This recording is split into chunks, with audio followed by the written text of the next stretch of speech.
Good afternoon, everybody.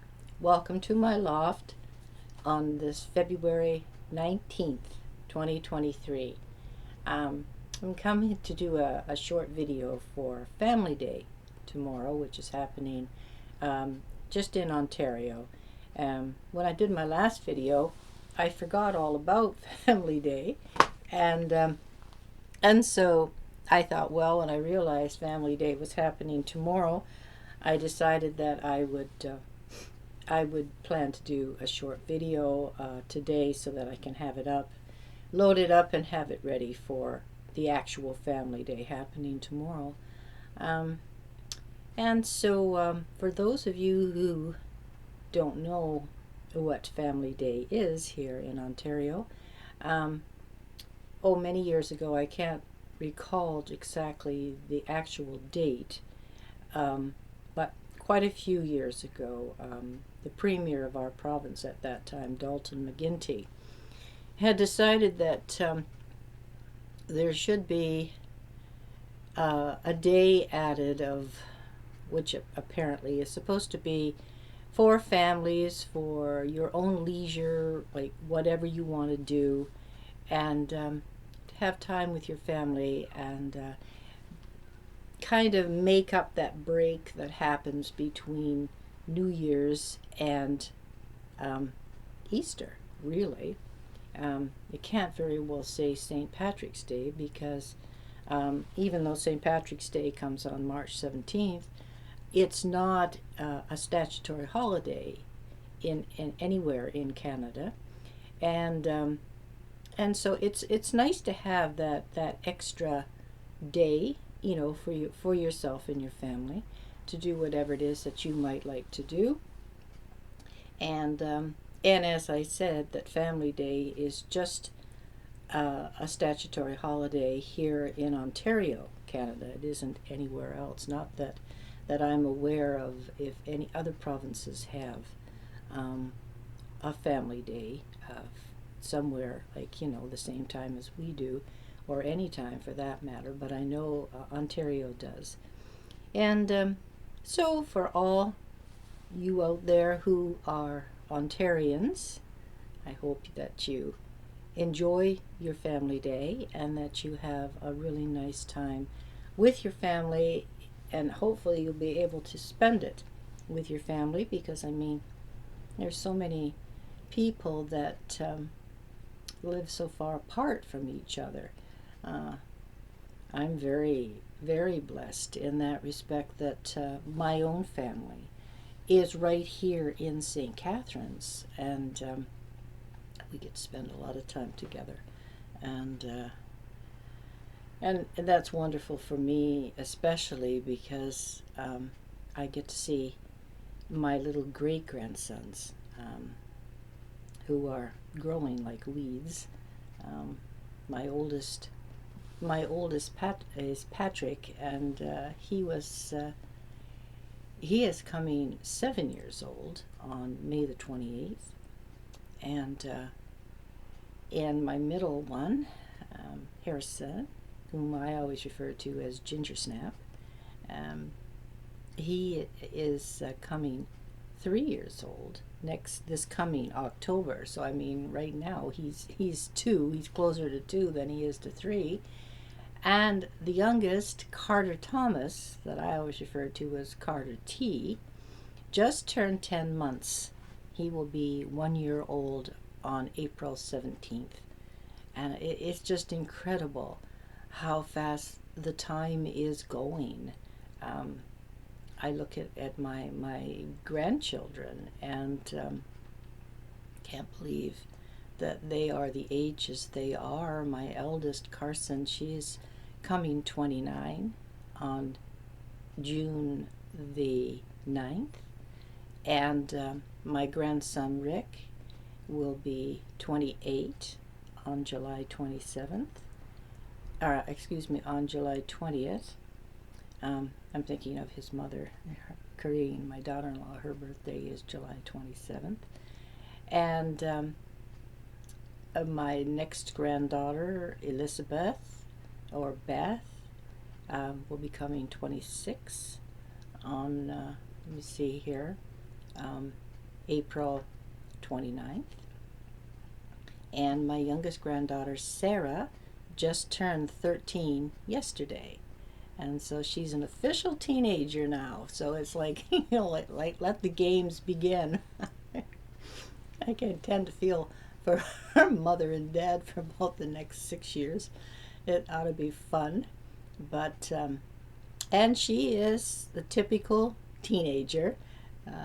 She's really in fashion, and she's into nails and learning eye makeup application, and she does very well at it. She's got a tremendous talent, a very unique talent when it comes to styling and styling herself. She comes up with some really out there outfits. She puts all these different things together, but they work. And she's creating her own style, and that's good to see, because everybody is unique in their own way, and I think that it's fantastic if you don't just follow the crowd. You create your own way and your own look, and you walk to your own drummer, that type of thing. And I think that's great, and she's off with a bang. She really is. So cheers, everybody. I'm just having some coffee. Looks like it's going to rain. I think they are calling for rain today to come in. It's been quite mild, actually, for this time of the year. Yesterday was very, very cold. And yesterday was the worldwide freedom rallies.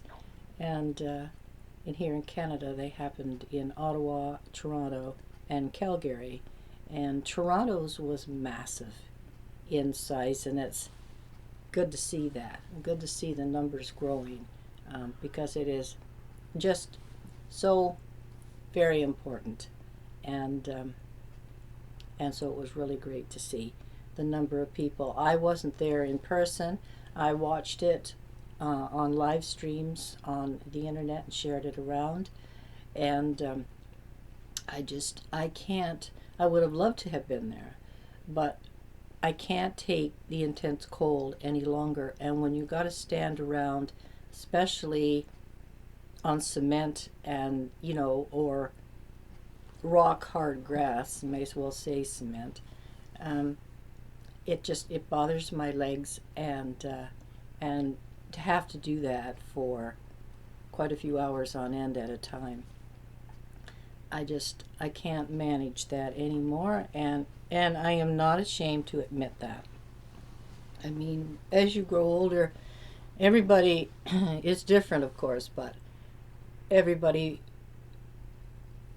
copes with things in their own way, and I'm fortunate that I have advantages, I guess, in other ways. But when it comes to walking such long distances as they do in these rallies, I just can't do it anymore. My right knee gives out on me, and I just can't do it. And I'm the first to admit that. So, and I'm not ashamed of that at all. I think for my age, I think I'm doing pretty doggone good. And so, but as I say, it was a great turnout. They had some great speakers, and everybody that was speaking, I hope, their messages were dead on, and anybody that's standing in the crowd or that's listening online, you are hearing the truth. You're not going to hear the truth from your, legacy media. And so, and of course you're not going to hear, it's not covered by legacy media because they cannot have the truth getting out. And so I don't know if I'm going to get a strike on YouTube here for saying that, but if that's the case, so be it, because the truth always finds a way, and the truth will always prevail. And all these ones that continue to deny it, and They can deny until the cows come home. It's not going to change the fact that truth is getting out finally, and it's not nice. It's like watching vermin scatter when light is shone on them. But it's got to happen. And so returning back to Family Day, which is the subject of this video, I was talking about the ages of my grandchildren and my great-grandsons. I don't have any great-granddaughters yet. I don't know whether I'm going to have any or whether the 3 great-grandchildren I have are the 3 blessings that I'm going to have only. But time will tell, that's for sure. But and my own sons, when I was speaking about ages, my own 2 boys, Jamie, my eldest, is coming 55 on July the 4th, and Jason, my youngest, will be 47 on March 17th. He was a St. Patrick's Day baby. And I know some people had said when I named him Jason, like, what were you thinking? You missed your calling there. You should have named him Patrick. But I like the name Jason, and the same with the name Jamie. And they were my boys. They came from within me, and so I gave them life, so I guess I could give them the name that I wanted to name them. And so it's just incredible when I look at my sons.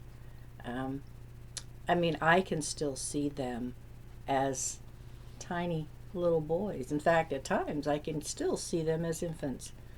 I can remember, holding them in my arms and cuddling them, and just marveling at what I had managed to accomplish. And so, I mean, I'm no different than millions and millions of other women, but when it happens, and you give birth, I'm telling you, it's an accomplishment like no other in your life. And I did it. I did it twice. And so, if it sounds like I'm tooting my horn, like, so be it. I'll toot my horn. I guess I can toot my horn twice.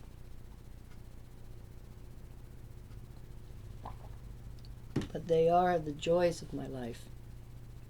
My boys and my grandchildren and my little great-grandsons. And I saw my older son earlier today. He had come over, as him and his brother were having some things that they needed to do, and they went and got that done.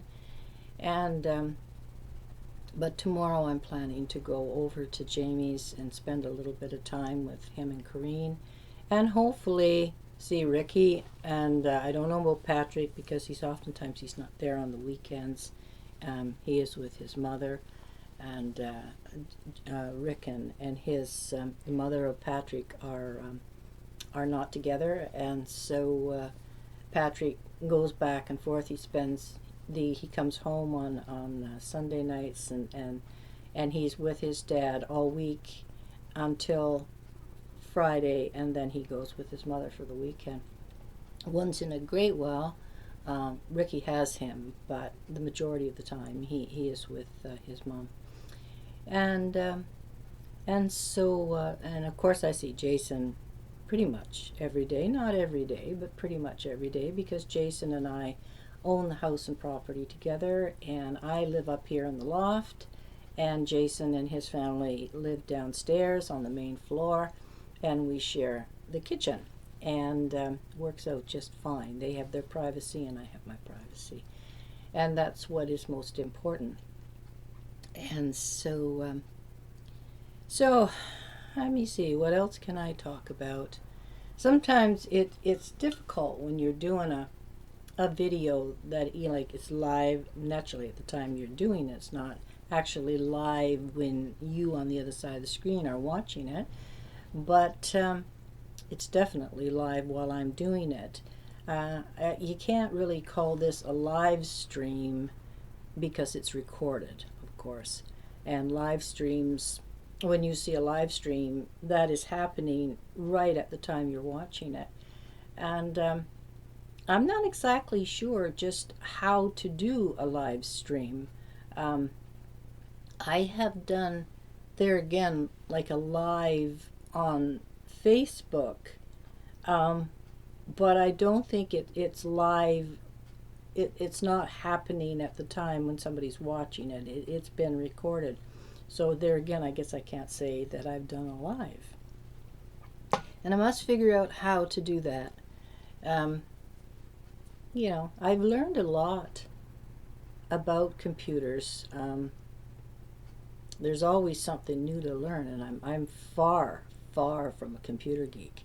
Um, when it comes to if something goes wrong, uh, I can sort of figure some things out, but I mean if it's something technical within the computer, I need help, and and I have a great guy friend who comes and helps me with that, and very knowledgeable, and manages to service my computer whenever that is required, or just to check it over every once in a while and make sure everything is the way it's supposed to be. And he's worth his weight in gold, I tell you. But when it comes to, doing different things with a computer and managing to use it for networking and things like this, I have learned a tremendous amount, and and that's great because you know there's so many times you want to get something done, or you want to do some marketing, or you want to just talk about your work. um, you have to be able to do it, like my marketing rep and publicist, who also is the producer, helps me produce my work, with the exception of The Perils of Autumn, which was done by Talwell Talent Publishing, out in British Columbia. But the rest, the sequel, the first part of the two-part sequel, Return to Autumn Part 1, which is the sequel to The Perils of Autumn, and the follow-up, the second part, which will be coming out now in late April. I decided to push it forward more, because things are just not getting done as soon as I would like. I had originally planned to put the second part out at the end of March, but it's just, with everything that's been going on, I've got one theatrical trailer coming for Return to Autumn Part 1, and I'm going to be having a theatrical trailer done for the second part, and it all takes time, and so I have to do a lot of stuff on my own now that other years ago my marketing rep and publicist used to do for me. But he has just gotten so many clients that I just don't feel that it's not his fault. Of course, I mean, this is his business, and but when an author is looking at a time frame or a time schedule to get their work done and out there and marketed, I sometimes feel I'm not getting near enough time, and so that's where it falls on finding somebody else to help, or learning to do it yourself, and which I've done, and so and continue to do. This is why, one of the reasons why I do these videos, and I'm trying to do them oftener than I once was, and because I can talk about things and give updates on what's going on, and hopefully that can help for anybody that's interested and wondering what is going on and when things are happening and when things are coming out and things like that. And so I hope that I know people were looking forward to the second part of Return to Autumn, because a lot of people have already got this one and they're reading it, and of course they look forward to the second part, of course, and so that you don't want to make them have to wait too awfully long before the book is available. But having to push things back because of time, the time frame and the time limits that just don't seem to be enough. I also decided that I would tie it in with the Kentucky Derby, which always happens the first Saturday in May, and so I decided to tie the release of Return to Autumn 2 in with just before the Kentucky Derby. And so I hope that I've been wise in deciding to do that rather than just, choose a time off the top of my head to get it out there. And so I'm hoping that this will help, and it gives me time to do some more build up for the second part as well.